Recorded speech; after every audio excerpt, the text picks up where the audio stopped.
Hi, I'm Stephanie and this is my home, the 16th century Chateau de Lalande. Lalande was owned for hundreds of years by a family of marquises who were at the heart of French royal life. One of them even had the honour of being sent by King Louis XV to greet Marie Antoinette on her arrival in France. But, far from being a stuffy museum, this chateau is a living home. I live here all the time and am regularly joined by my mother, my family, my friends, and wonderful volunteers from all over the world who help me to lovingly restore this historic home. Welcome to Lalande, a chateau filled with life, love, and laughter. Hello and welcome to the Chateau de Lalande, where today we're doing something a little bit different because I've recently been making private videos for my patrons over on Patreon, interviewing each of the people in the house. But I thought for this Sundays at the Chateau, we could make the most important interview of all public, and I'm going to be posting this therefore for all of you. Are you ready, Mummy? Not really. She's not delighted about being interviewed. You're a bit nervous. I used to do that at the confessional box, and that's quite sufficient. Mummy, just imagine that this is the confessional box. This is a private space, just you and me. You feel free to open up. Really? Mummy hasn't seen any of the other interviews, so She has no idea what to expect with the questions. I'm quite looking forward to this. I'm just going to... You are my daughter. Do bear in mind that there are parts of my life that have nothing to do with you. Ah, you do yes. realise? Yes, the mother confidentiality clause you're pulling. Quite. Well, no, I think it's time, at my grand old age, that all of those secrets can come out of the woodwork You now. will read it in my diary. Liberate yourself. When I'm long gone. You don't keep a diary, you can't fool me. Well, this question I think works less well for you than for the others, but I'm still interested to hear your answer. Question number 1. What led you to Lalande? You. I thought that might be the answer. Well, actually, you started very, very young in your life, wanting to live in a castle, wanting to be a princess, wanting to dress like one. Well, you used to dress me in terrible clothes. Because I wanted to squash that idea. I wanted you to be part of the real world. Mummy used to force me into dungarees and things that I couldn't stand. I wanted her to dress like everybody else around her. That's all. Until I went to school, at which point she decided I wasn't allowed to dress like anybody else and used to send me in Victorian pinafores, and everyone else was in uniform. And in the school photos, they're hilarious because you have all of the children looking very neat and tidy, and then me in some ridiculous thing with my hair looped up, looking as though I just stepped out of a Victorian movie. Again, he was trying to make her not part of the crowd, to make her stand out. So first you wanted to make me part of the crowd, and then you wanted to make me stand out. You're giving mixed messages. Yeah, probably had mixed messages. Parents aren't perfect. No, they're not. They've only got one shot at it if you only have one child anyway. So, when you moved to a very grand house we had bought to do a business, I think that must have done something to your psyche. I was 6 years old and we were living in a bungalow next to the nursing home that my parents had in Southport. And they decided to sell that nursing home and to move to a much bigger, older home to transform that into a nursing home because you believed that beauty was very important for people with Alzheimer's. Yes. Particularly your father believed that it is the last of the appreciative senses that we keep as long as we live. And so to be amongst beautiful rooms and beautiful paintings, beautiful grounds, he felt was very soothing and helping in a small way. And of course it helped the staff too, to be in beautiful surrounding in what is sometimes a very difficult job. I think that's true. I think it does help people. Yes, yes. All people at every stage. Absolutely. Beauty touches everyone. We might have a different view of beauty, but nonetheless, everybody is touched by it and everybody recognizes it. And I remember still, even though I was only 5 or 6 years old, Only 5, I think. I remember all of the different property things that you had, that you were looking at. We were looking at, yes. And one of them was a castle in Scotland, and it had turrets. And I can still remember thinking, wow, I told Mummy and Daddy that I wanted to live in a castle after reading Cinderella. And that's normal, that's going to happen, because you think your parents are all powerful when you're that age. Yes. But in fact, you didn't choose that one, you chose one in England. But that had lodged in my mind, I think. Mm-hmm. Yes. And how did you feel when I told you that's what I wanted to do? You know, I've always been into properties and I felt, yeah, absolutely, if that's what you want. I thought, great, we can travel, we can have a good look around. Perhaps she'll be happy, perhaps it will get it out of her system, but let's go for it. And so we started traveling. Yes. So I was excited because, your father was very excited too. We've always liked buildings and properties, and so we went for it in a big way. It felt a bit like visiting museums, really. Well, absolutely. Besides, as we say in France, ça n'engage à rien. We can look and you don't have to buy. You don't have to buy. So we took it all over France and within a price range, etc. Do you remember when we came down the road? We were in the agent car. Yes. And you said to your father, that's the one. Yes. Your father said, but you haven't been in yet, so hold your horses. And so you said, no, that's it. I knew. The inside can change, the position can't, so that is the one. And the inside is still changing. When you consider that right now we're sitting in the old grain store. There was a huge threshing machine. There was a threshing machine right in the middle here. It was black. Anyway, it was very exciting.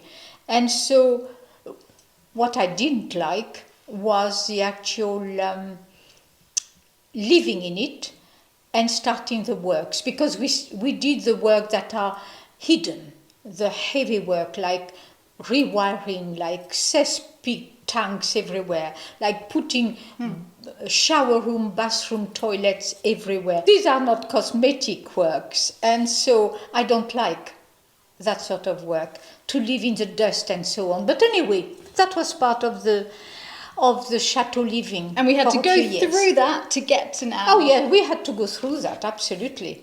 We wouldn't be here otherwise. So she led me to the chateau, to answer your question. What were your first impressions of Lalande?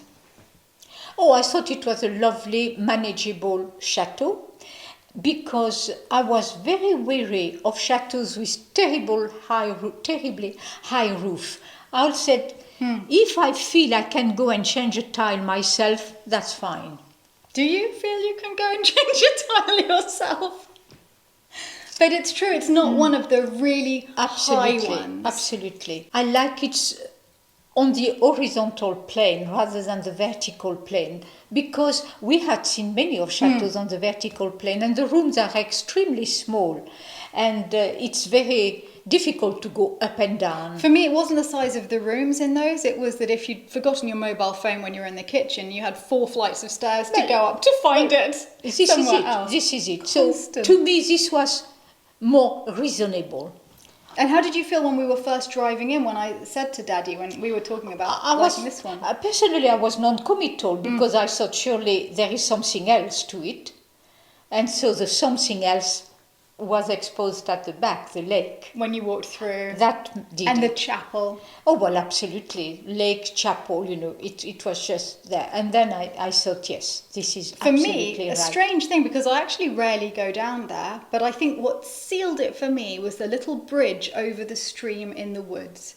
When we walked through the woods and saw that little bridge over the stream, there's something special about that place, that spot. Mm-hmm. And I just felt at home. All right, absolutely. And to me, it felt so friendly, so warm, warm. I mean, psychologically warm, emotionally warm, a very happy place, because some places communicate with you. And so, yes, I thought that would be good.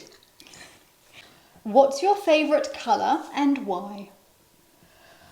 Oh, but I love all colors. I love all colors, but I think I am attractive to bright colors, let's put it that way. Although, as I am getting into my 50s, I do like the greys, the whole powder blues, and so on. So I do have this color range now. Before the 50s, I was bright. No black. You see, this is unusual. No black. I like yellow. I like orange. I liked pink. Yes, fuchsia pink. Bright. Yes, things. fuchsia pink's one of my favourite colours, and yellow. I obviously get my love of colour from both of my parents, because mummy loves vivid yes. colours, daddy as well. I was Yes. always surrounded by very bright colours. Yes. If I ever wore black, you and daddy would both say, "Why are you wearing that?" Why? Something happened. You know, one wear, in my opinion, humble opinion, one wears black when one has no inspiration. You know it's safe. You can wear black, you can look smart in black, you can look slim in black, you can look sophisticated in black. It's more difficult to do that in other colors, I think. So it's a safe thing. And of course, why not? But it's not me. You don't believe in safety first when it comes to clothes. Oh, no, we have one life.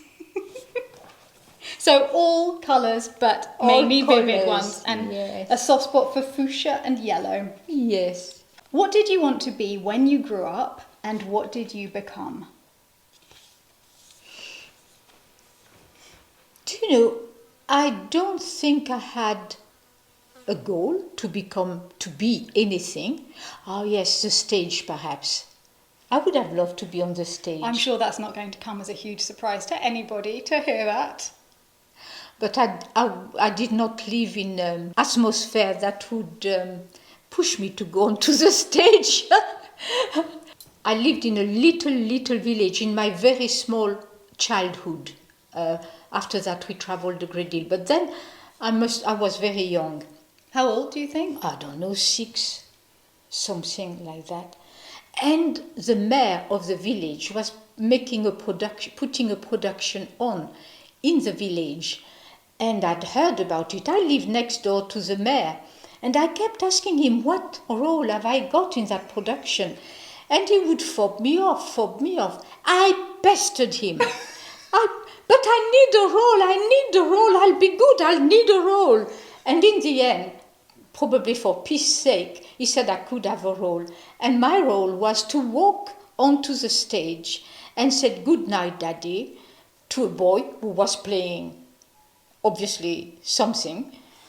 And I thought really that was not quite what I had expected. And he probably, there was clearly no need for this. There was no need for me. He'd written it in specially for you. Absolutely. And so I walked onto the stage and I said, "Good night, Daddy." And I thought, I'm going to stay here a bit longer. No reaction from the audience here. And so I beat him. You bit him? I didn't bite him that hard, but as I kissed him, I went like that. And he went, "Oh!" And the whole place erupted. And I had my moment of fame. I wasn't asked again. So that was the beginning and It was the beginning and of your the end. acting career. So you had to move on from acting, and what did you move on to? Another thing I would have loved to do, and I wanted to do even then, was running. I loved running. Yes, I you were used fast. I used to beat the boys of my age at running, not long distance, just sprint. You're a sprinter. Yeah, sprint. And so those are the two things I have not at all achieved. And well, after that I realized that perhaps I should do something a bit that would bring me some money. I played a bit with teaching. It was not for me. So I thought I'm going to go away and I'll be an interpreter. I had to find a job. I could not go to England. I had to find a job, and they were recruiting for assistant carers in a hospital. In the south of France, a neighbor came and said, "Did you see that? They're advertising for young women to go to England." I said, "Are they? Are they? Oh, I'll try." Because I didn't like teaching. And so that's what I did. I came. And I never regretted it. England was wonderful to me. I started by being the helper in a ward. And then through training and all that, the training itself took 3 years.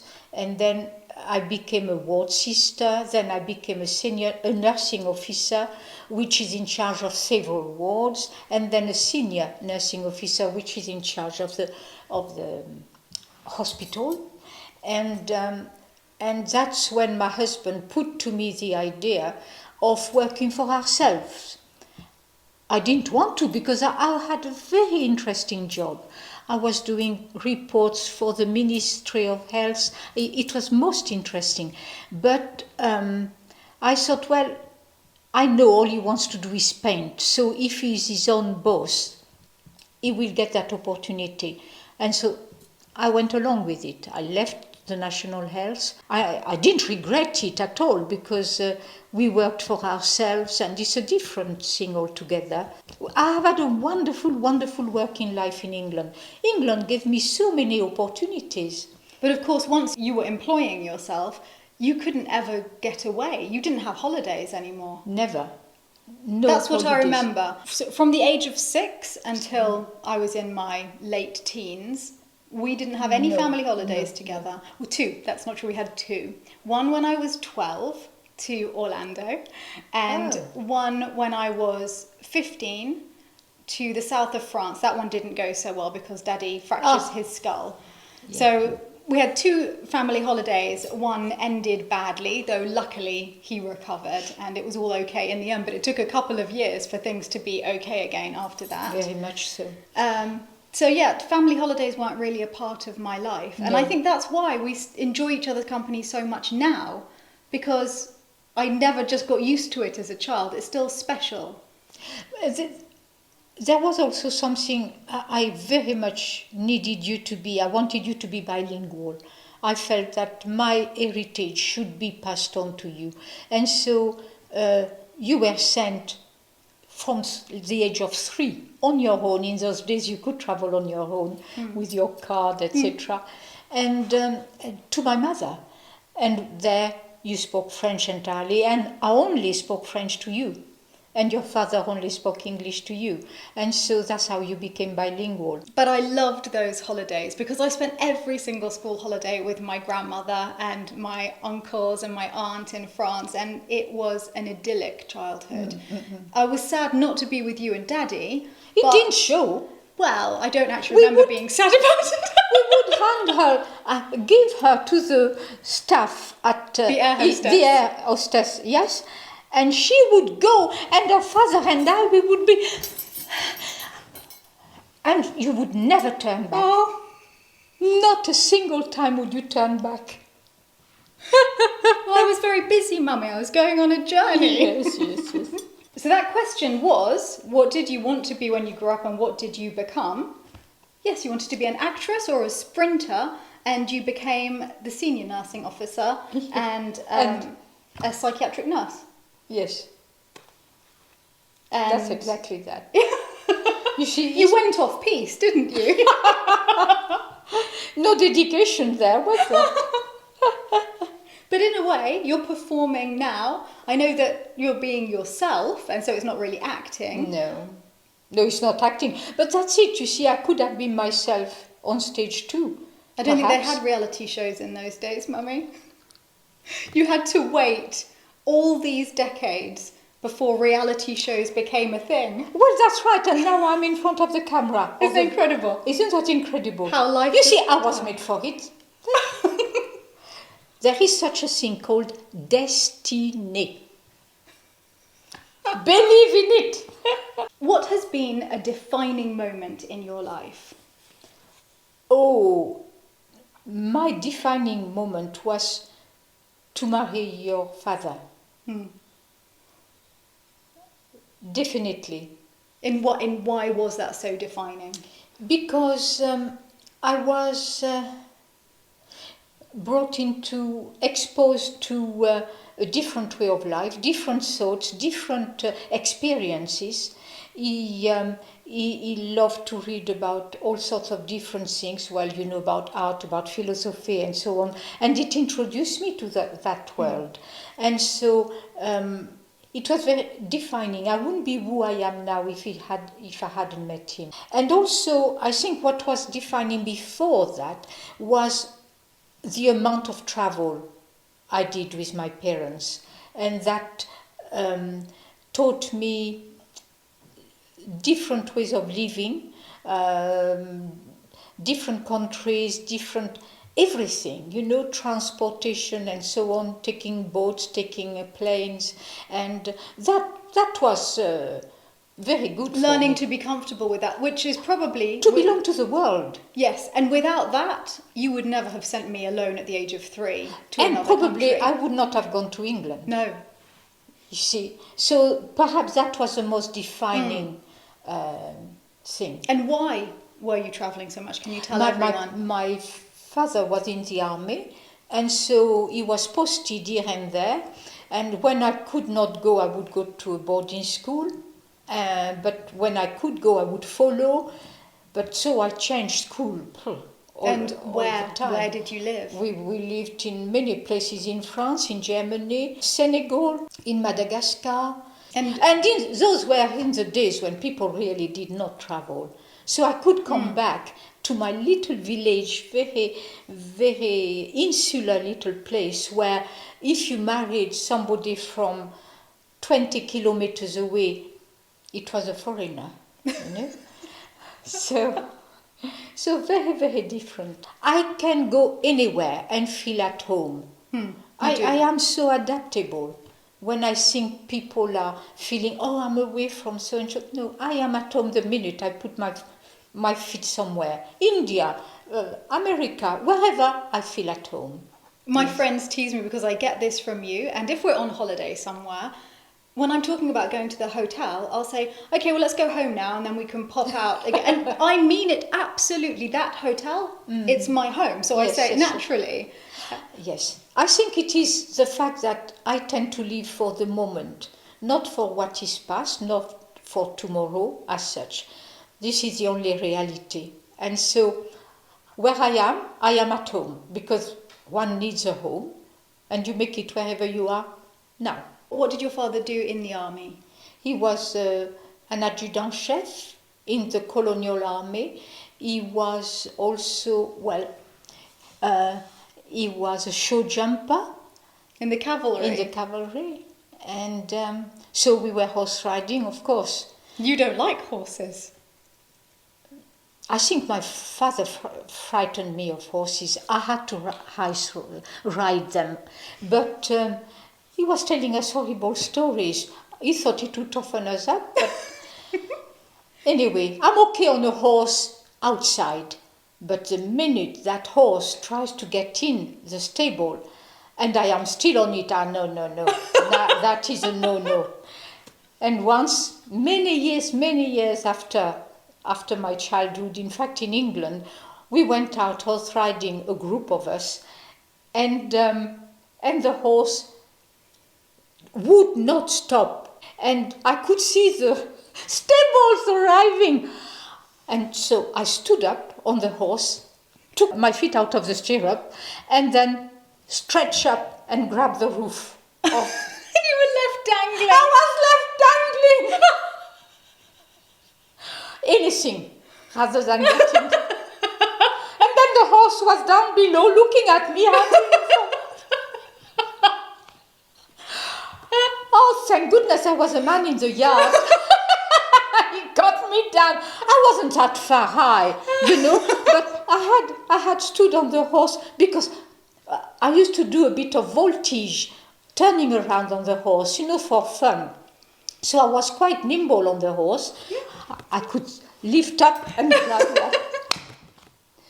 Oh dear. But didn't your father let his horse come into the house? Yes, yes. In Madagascar, we had a bungalow sort of accommodation with a very large lounge. And we were not very far from the stables. And my father would bring his horse, he would just ride to the front door and bring him in. The horse would come into the room. So as the horse came in, I would get out. Why was he bringing the horse into the sitting room? To show that he was so well behaved. He could train a horse. Well, imagine if he'd lived long enough to discover that his granddaughter was allergic to horses. He wouldn't have been impressed. He wasn't impressed with either my brother or I. I mean, we should have been the best, and we were not the best. But he adored you. Yeah. Oh, I'm looking forward to hearing the answer to this. What is the most embarrassing thing you've ever done? Tiffany and I were in Versailles, and we were going back from Versailles to Paris. So we were in the station waiting for the train. There is one platform, a train on each side of the platform. And we sit in our train and we chat with And the train is full. Yeah, full. The train is full. And then I hear something on the tannoy outside. And I say to Stephanie, come, quick, we're in the wrong train. We have to be in the next train. But I hadn't heard anything like that No. on the tannoy. And I said, Mummy, they didn't say that. They did. Telling you they did. It's the other train. The other train was completely empty. Yes, completely And empty. she's saying this very loudly and drawing quite a lot of attention come, to herself. come. The other train is the train to Paris. Yes. And so I got out of the train, Grabbing Stephanie me. in tow. Yes. And as I get to the train, everybody leaves up. Our carriage. Our carriage. Because they'd all heard Mummy. So everyone around us who'd been listening was like, oh, well, apparently she's heard it's the other train. So they followed. And then the rest of our carriage thought, oh, They well, they did know the same. something that we don't know. So our entire carriage went onto the other train. And our entire train followed. Every other carriage was like, oh, Yes. well, hang on, that carriage has gone across. The entire train load of people moved from one train to the another other. train. I think that was the most embarrassing time. Only because Because on the tannoy, we hear a voice trying to remain very poised and couldn't stop laughing. I don't know why, you've all moved trains. The train going to Paris is the one you've just left. And I'm just like, Oh, I wasn't the first one out then. no, you're like, why are we on this train? So some of you might have been there on that train, and I apologize. But I like the time when you were taking your boss in the car and you wanted to ask him if he had his seatbelt on, but you hadn't been in England very long and you couldn't remember how to say seatbelt. What did you say to him? Don't forget to put your sanitary towel. Mummy, I meant seatbelt! seatbelt. What? So instead she asked her male boss if he was wearing his sanitary towel. I like that one. Well, I prefer the train one. I'm interested to know what you think these are. What is your greatest strength and your greatest weakness? I think my greatest strength is courage. My greatest weakness is judgmental. Being judgmental. So you can throw yourself into anything that needs doing. Absolutely, absolutely. Nothing Anything holds or you back. anyone. Yes, you can be judgmental. Because you expect everybody to come up to your standards and you're Yes. very exacting of yourself. Yes. I think people with very high standards of themselves are often quite judgmental to others. Yes, I am very judgmental, it's true. But you're softening. I think Percy is a very good influence. Well, then he exerts it from a very far distance. He does, but he does exert it. He softens you. I think it might be age too. But it's also happiness. I think happiness softens people. I think I was a woman of passion. I cared greatly about the patient, about the job, I am a task-oriented person. And so when you don't have those duties that you're totally involved in, you can relax a bit. Yes. Because all that judgmentalism, if there is such a word, on my part, was to protect the job. And I've had to say this to Mummy many times here, when you become, irate for something that hasn't been done perfectly in the house, that I understand, because for all of your working life, it was literally a matter of life and death if something was not done properly. Of course. If standards started to slip on the very, very smallest thing, then what would stop them slipping on the biggest thing, the right medication at the right time? Absolutely. You have to be totally dedicated to the task. But you have to and learn. Expect the others to do exactly the same. I understand that, but now you have to learn it's not life and death. No. And it's okay. You can relax, you can let go. Yes, but somehow the need to do the job properly stays with you. Well, because you've done it for so many years, it's hard to let go. It just stays with you. I am a hard taskmaster, but I have always led by example. Yes. Always. What is your star sign? My star sign? I'm a Cancer. I've always hated that star. Cancer is not a good name to carry around. No, but think of it as a little crab. Yes, crab. My mother's birthday is the 17th of the 7th, and I'm the 18th of the 8th. I always thought that was really pretty. Yes. We're very similar. Yes. Where do you hope to see yourself in 10 years' time? Still alive? Well, I certainly hope so. Really, at this stage in life, all I want is to have a happy life with Percy. Just the two of us, and doing what we want, not being stopped by circumstances, just managing to be together. And this is the little question that I end these interviews with. So don't worry, it's the last one. Sometimes that's the one that bites most. Well, it might. What is your purpose? My purpose? Yes. What is it that drives you in life? What is your purpose on this planet? I think it is to do good. And if you cannot do good, to certainly do no harm. I think that's my purpose. To walk lightly through this earth. Not make too many nasty things behind you. That's my purpose. Just to walk into oblivion without having damaged much. It's fascinating, because I've been asking Oliver and Natty and Selma, who've all answered these questions before, what is their purpose? And in every case, they knew as quickly as you did what their purpose was. And it struck me as very odd that it's not something we usually talk about with our friends. No.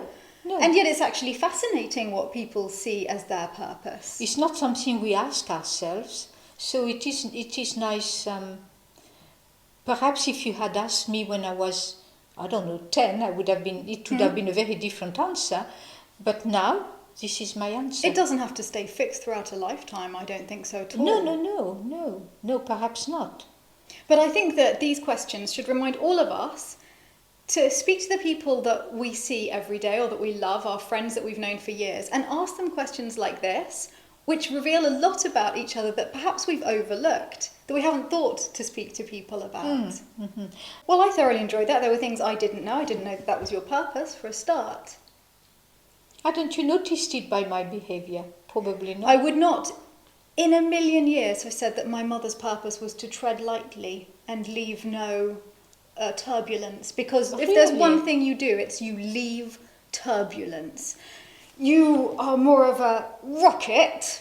Yes, it's funny. I'm talking about the planet, the Earth. I think that here there's the purpose of your soul, and you are also talking about then the purpose of the planet as a whole. That humans in general should tread lightly. We are all part of one ecosystem. Yes. But in life, I wouldn't say that your purpose was to tread lightly and not ruffle any feathers. But you see, because I am committed to whatever, I'm not frightened of ruffling feathers. But that's only with people.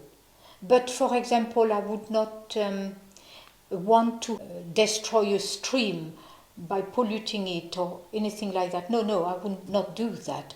But if I have to speak harshly to anyone, it is to re-establish the balance.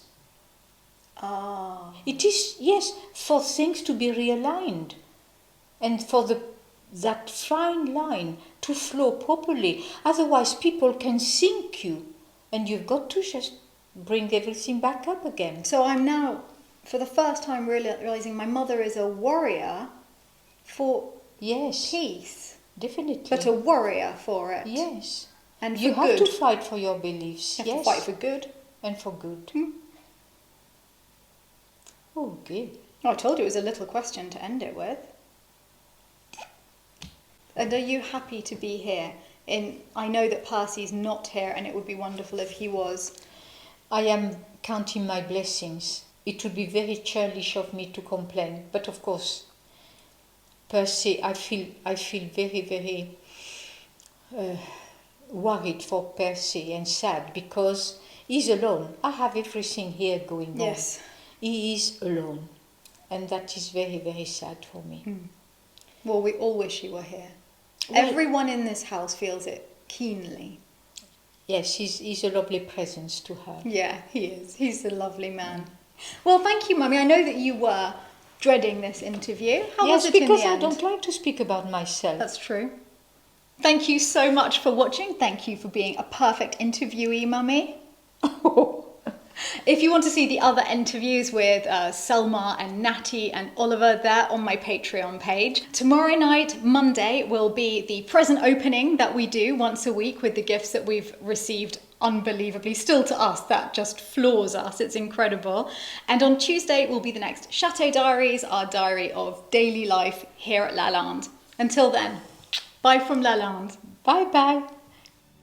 A huge thank you to all of our patrons at Lalande who are making this vlog possible, especially our Dauphin and Dauphine of Lalande, Yedel and Ether, Alice Allen, Anna, Brandon and John Michael, Daniela Dan Banda, Denise Behrens, Danelle Benakovich, Linda C. Bradley, Veronica Castillo, Donna Davis, Zoe Dork, Sakura Dennis, Laura Damari, Jackie Ellison, Nicholas W. Fairfax, Tracy Ferrari, Caroline Förster, Brenda Gibbons, Abigail Grant, Brenda Harris, Delane Hallbrook, Kim Hasselhoff, Jacqueline Holmes, Helen Jacobs, Jimmy Kemp, David and Summer Lalande, Victoria Lepine, Janet Hoff Lombard, Shannon Maitland, Meredith, Nina Messick, Robert Miller, Kathy Norrie, JC Ward, MP, Maureen Palmer, Tamara Price, Tonya Renee, Yvonne and Peter Richards, RJB, Candy Robinson, Bettina Rojek, Hanny Ross, Barbara Schmelzer, Sven Schreiber, Lisa Schultz, Jennifer Shanks, Nancy Simmons, Patty Suhu, Susan Stevens, Sarah Thornton, Colleen Troyer, Brandy Walton, Carolyn Ross Webb, Aaron Windish, Greg Wood, David Young and Ludovico Zordinazzo. And thank you to all of you.